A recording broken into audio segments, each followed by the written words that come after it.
Hello दोस्तों, students coaching classes में आप सभी का स्वागत है। आज की जो हमारी स्टोरी है वो है द क्वाइट एफर्ट, मतलब शांत प्रयास।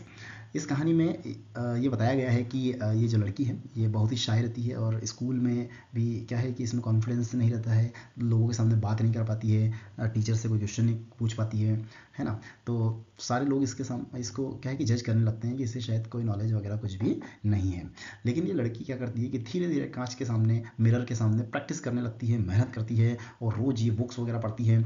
और धीरे धीरे प्रयास करने से इसमें इतना कॉन्फिडेंस आ जाता है कि ये स्टेज पर जा कर के और लोगों के सामने जो इसने स्पीच तैयार किया है या जो परफॉर्मेंस तैयार किया है वो एक अच्छे से प्यारे तरीके से लोगों के सामने डिलीवर कर पाए और परफॉर्म कर पाए, है ना। तो और धीरे धीरे ये क्या है कि सभी लोगों को बताती है कि किस तरीके से मेहनत करने से बदलाव आ सकता है और ये सेकंड प्राइज़ भी प्राप्त करती है। तो ये बहुत ही एक अच्छी कहानी है, लोगों के लिए बहुत ही इंस्पिरेशन है, लोगों को अच्छी शिक्षा देने वाली कहानी है। तो आइए हम बिना देरी किए इस कहानी का ट्रांसलेशन शुरू करते हैं। चलिए, रिया वॉज अ स्टूडेंट। रिया एक स्टूडेंट थी, एक छात्रा थी। In a busy city, busy city school, एक व्यस्त शहर की स्कूल की एक छात्रा थी। ठीक है। शी वॉज इंटेलिजेंट, वह समझदार थी, इंटेलिजेंट थी। बट वेरी शाय, और बहुत ही क्या थी, वो शर्मीली थी या संकुची थी इन क्लास में। रिया never raised her hand.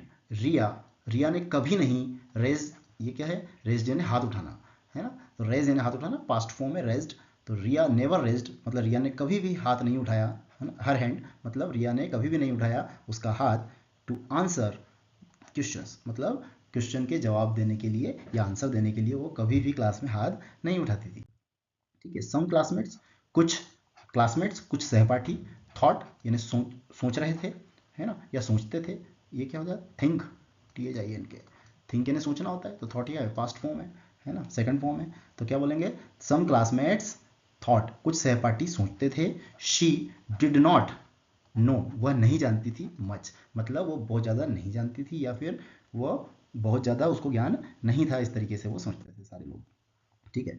At home, घर पर, रिया लव्ड रीडिंग बुक्स, मतलब रिया लव्ड यानी पसंद करती थी, रीडिंग बुक्स मतलब कि किताबें पढ़ना वो पसंद करती थी।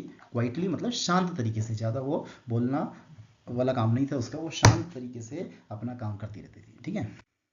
शी प्रैक्टिस्ड, वह अभ्यास करती थी। राइटिंग मतलब लिखने का अभ्यास करती थी। एंड सॉल्विंग प्रॉब्लम्स, और समस्याओं को या क्वेश्चंस को सॉल्व करने का वो काम करती रहती थी। एवरी डे मतलब हर दिन वो ऐसा करती थी। वन डे, एक दिन, द स्कूल अनाउंस्ड, स्कूल ने क्या किया, घोषणा की। अनाउंस यानी घोषणा। तो स्कूल ने घोषणा की। स्पीच कंपटीशन, एक भाषण प्रतियोगिता की स्कूल ने क्या की, घोषणा की। ठीक है। रिया रिया फेल्ट स्कैर्ड, रिया डर गई थी, है ना। रिया फेल्ट स्कैर्ड, रिया डर गई। अब यहाँ पे देखिए, यहाँ पे कोई ये सोच सकता है कि सर फील का फेल्ट हो गया, स्कैर का स्कैर्ड हो गया, मतलब दो दो वर्ब कैसे आ गई सर इसमें, है ना। लेकिन ये क्या है, अब ये फील का क्या बना, फेल्ट बना, है ना। तो ये तो वर्ब का सेकंड फॉर्म हो गया, है ना। तो रिया ने महसूस किया। अब ये स्कैर्ड है, ये वर्ब का सेकंड फॉर्म का सेंस नहीं है यहाँ पे। ये क्या है, एडजेक्टिव है।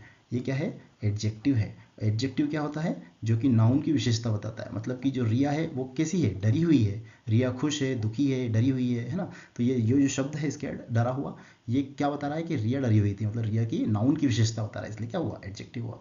ठीक है। और मैंने आपको पहले भी बताया था कि सब्जेक्ट, है ना, कि विशेषता बताने वाला शब्द ये एडजेक्टिव, है ना, वर्ब के बाद आता है एडजेक्टिव, है ना। और तो ये जो वर्ब होती है ये एक्टिव वर्ब नहीं है, ये क्या है, ये लिंकिंग वर्ब है। लिंकिंग वर्ब मतलब केवल नाउन को एडजेक्टिव के साथ जोड़ रही है ना। मतलब रिया यहाँ पे कोई काम कर नहीं रही है, रिया केवल डर रही है ना, डर गई है वो। तो उसने कोई एक्टिवली कोई काम किया नहीं है, तो इसको अपन एक्टिव वर्ब ना बोल के क्या बोलेंगे, लिंकिंग वर्ब बोलेंगे। ठीक है। रिया फेल्ट स्कैर्ड, रिया डर गई। बट बट ऑल्सो, है ना, भी इसका क्या मतलब होता है, भी। बट ऑल्सो एक्साइटेड इनसाइड, पर अंदर से है ना, पर अंदर, इनसाइड यानी अंदर से, एक्साइटेड मतलब उत्साहित भी थी। ठीक है। शी डिसाइडेड, उसने डिसाइड किया। टू प्रिपेयर मतलब तैयार करने का, है ना। उसने तैयारी करने का डिसाइड किया, डिसीजन लिया, निर्णय लिया। साइलेंटली मतलब बहुत ही शांत तरीके से उसने ये निर्णय लिया। विदाउट टेलिंग एनीवन, बिना किसी से कहे। ठीक है। बिना किसी से कहे या बिना किसी को बताए।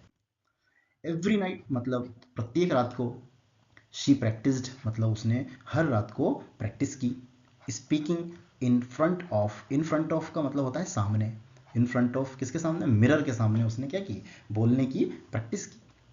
ठीक है। She corrected her mistakes. She corrected मतलब उसने सुधार किए। किसमें सुधार किए? हर मिस्टेक, उसकी जो जो गलतियां होती थी उसमें वो उसने सुधार किए। विथ पेशेंस मतलब बहुत ही धैर्य से उसने ये चीज़ की है ना, बहुत ही धैर्य से उसने सुधार की अपनी गलतियों में। ऑन द कॉम्पिटिशन डे मतलब प्रतियोगिता के दिन, रियाज हैंड्स मतलब रिया के हैंड्स, अपोस्ट्रोफी एस मतलब का की के बताता है, पोजीशन बताता है। ये हैंड्स किसके हैंड्स? रिया के हैंड्स। ठीक है, रिया के हैंड्स, रिया के जो हाथ हैं वर शेकिंग मतलब कांप रहे थे। ठीक है। स्टिल फिर भी शी वॉक्ड वह मंच पर गई है ना, वह गई मतलब चलती हुई गई। शी वॉक्ड वह चली। टू द स्टेज मतलब मंच तक गई, पहुंची। ब्रेवली मतलब बहुत ही साहस के साथ वो मंच पर गई। हर वॉइस उसकी जो आवाज़ थी वो सॉफ्ट, वो बहुत ही कैसी थी? सॉफ्ट थी, धीमी थी, नरम थी, बट क्लियर पर बहुत ही स्पष्ट थी। एंड और कॉन्फिडेंट थी, बहुत ही कॉन्फिडेंस से भरी हुई थी, मतलब आत्मविश्वास से भरी हुई थी। Her voice was soft but clear and confident. ठीक है। द ऑडियंस जो श्रोता थे, द ऑडियंस लिसनड सुने है ना, श्रोताओं ने सुना। केयरफुली मतलब बहुत ही ध्यान से सुना। टू हर वर्ड्स उसके शब्दों को बहुत ही ध्यान से। व्हेन शी फिनिश्ड जब उसने पूरा किया, मतलब जब उसने जो भाषण दे रही थी तो वो कंप्लीट कर लिया, तो व्हेन शी फिनिश्ड जब उसने भाषण पूरा कर लिया तो the hall filled with applause, तो पूरा जो हॉल था वो फिल्ड मतलब भर गया। किससे भर गया? अपलॉज से, मतलब तालियों से या तालियों की गूंज से पूरा हॉल क्या हो गया? भर गया। मतलब उसने बहुत ही अच्छा परफॉर्म किया। ठीक है। उसके बाद रिया वॉन, रिया ने जीता।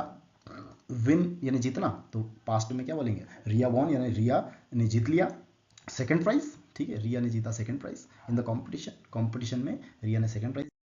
शी स्माइल्ड वह मुस्कुराई। एंड फेल्ट प्राउड और गर्व महसूस किया ऑन हर सेल्फ स्वयं पर। रिया लर्न मतलब रिया ने सीखा दैट की क्वाइट एफर्ट मतलब शांत प्रयास ब्रिंग्स लाता है स्ट्रॉन्ग सक्सेस एक मजबूत सफलता लाता है। रिया ने सीखा कि शांत प्रयास क्या होता है? मजबूत सफलता लाता है। धीरे धीरे उसने मेहनत की शांति से है ना, और वो धीरे धीरे शांति से मेहनत करने के बाद उसका देखो रिजल्ट आप कितना बढ़िया सा हो गया है ना। सब लोगों ने उसके लिए तालियां बजाई। चलिए मोरल क्या है कहानी का? क्वाइट हार्डवर्क मतलब शांत मेहनत, एंड कॉन्फिडेंस और जो आत्मविश्वास है, कैन यानी सकता है, कैन लीड मतलब दिला सकता है, टू ग्रेट सक्सेस मतलब एक बहुत बड़ी महान सफलता, बड़ी सफलता वो दिला सकते हैं। इवन विदाउट शोइंग ऑफ मतलब देखो विदाउट यानी बिना किसी, बिना बिना किसी शोइंग ऑफ मतलब बिना किसी दिखावे के भी, बिना किसी दिखावे के, इवन यानी क्या होता है? भी। बिना किसी दिखावे के भी यदि आप शांत तरीके से मेहनत करते जाएं है ना, और आत्मविश्वास के साथ आप आगे बढ़ें तो एक बड़ी सफलता आपको मिल सकती है। ठीक है। अब चलिए चलिए अब वोकैब्स देख लेते हैं। पहला क्या है? शाई। शाई यानी संकोची, शर्मिला, संकोची है ना। फीलिंग नर्वस जो थोड़ा सा नर्वस महसूस करे। ठीक है। उदास हल्का सा नर्वस महसूस करे अराउंड पीपल, लोग जब उसके आसपास हों, लोगों के बीच में जब वो नर्वस महसूस करे तो उसको क्या बोलते हैं? अपन शाय महसूस कर रहा है ना। इंटेलिजेंट क्या होता है? एबल टू लर्न मतलब सीखने में योग्य, सीखने में योग्यता जिसकी हो। एंड अंडरस्टैंड वेल जो बहुत अच्छे से सीखे किसी चीज़ को या समझे है ना, तो उसको क्या बोलेंगे? इंटेलिजेंट बोलेंगे। प्रैक्टिस का क्या मतलब हुआ? To do something again and again, किसी चीज़ को बार बार करना मतलब क्या करना? उसकी प्रैक्टिस करना। ठीक है। चलिए अनाउंस्ड का क्या मतलब होता है? अनाउंस मतलब अनाउंसमेंट जो होती है ना, घोषणा की। मेड समथिंग नॉन पब्लिकली मतलब कोई चीज़ को पब्लिकली सभी के सामने मतलब बताना है ना, मतलब उसकी क्या करना? अनाउंसमेंट करना या घोषणा करना होता है। ठीक है। पेशेंटली धैर्य से। कामली, काम का मतलब भी शांत होता है ना, शांति से। विदाउट गेटिंग एंग्री मतलब without getting angry, getting angry का मतलब नाराज हुए बिना है ना। विदाउट गेटिंग एंग्री मतलब बिना किसी नाराजी के या नाराज हुए बिना आप यदि काम शांत हो आप, तो आप मतलब आप क्या हो? मतलब पेशेंटली आपने कोई काम किया है ना, पेशेंटली कोई काम किया है। ठीक है। ब्रेवली साहस मतलब विदाउट फियर, जब आप में डर नहीं होता है, जब आप है ना डर को जीत लेते हो तो आप क्या हो जाते हो? ब्रेव हो जाते हो। कॉन्फिडेंट मतलब आत्मविश्वासी, है ना। बिलीविंग यानी बिलीव यानी भरोसा करना, तो बिलीविंग इन योरसेल्फ मतलब खुद पे यदि आप भरोसा कर रहे हो तो आप क्या हो, कॉन्फिडेंट हो। ऑडियंस का मतलब क्या होता है, श्रोता, पीपल लोग, हु लिसन जो सुनते हैं और देखते हैं, और वॉच, है ना, जो सुनते हैं और देखते हैं, इनको क्या बोलते हैं, ऑडियंस बोलते हैं। वैसे स्पेक्टेटर होता है जो कि देखने वाले, दर्शकों को स्पेक्टेटर कहा जाता है और श्रोताओं को ऑडियंस कहा जाता है। लेकिन ऑडियंस अपन सभी लोगों को, है ना, बोल सकते हैं। एक कॉमनली वर्ड है ऑडियंस, मतलब पीपल हु लिसन और वॉच, जो सुनते हैं और देखते हैं, सभी को एक साथ क्या बोल सकते हैं, ऑडियंस भी बोल सकते हैं। ठीक है। अपलॉज का क्या मतलब होता है, तालियां। क्लैप यानी भी ताली होती है। क्लैपिंग टू शो हैप्पीनेस मतलब खुशी, अपनी खुशी जाहिर करने के लिए, दिखाने के लिए यदि अपन ताली बजा रहे हैं तो ये क्या होता है, अपलॉज होता है। ठीक है। अब एफर्ट यानी प्रयास। हार्डवर्क मतलब कठिन परिश्रम। टू अचीव समथिंग किसी चीज़ को अचीव करने में, प्राप्त करने में यदि आप हार्डवर्क कर रहे हो तो क्या कर रहे हो, आप एफर्ट कर रहे हो। ठीक है। चलिए, आशा करता हूँ आपको कहानी अच्छी लगी होगी और इसी तरीके से हम लोग आगे भी कहानियाँ लाते रहेंगे। और चलिए, आपका दिन शुभ हो, मिलते हैं अगली कहानी के साथ। तब तक के लिए नमस्कार, धन्यवाद। और एक छोटी सी अपील है, वीडियो को आपने सभी ने देखा होगा पूरा, है ना, और इसमें कोई भी इम्प्रूवमेंट की आवश्यकता हो या कोई डाउट हो आपको तो प्लीज़ आप कमेंट बॉक्स में कमेंट जरूर करें और वीडियो को लाइक और सब्सक्राइब जरूर करें। धन्यवाद।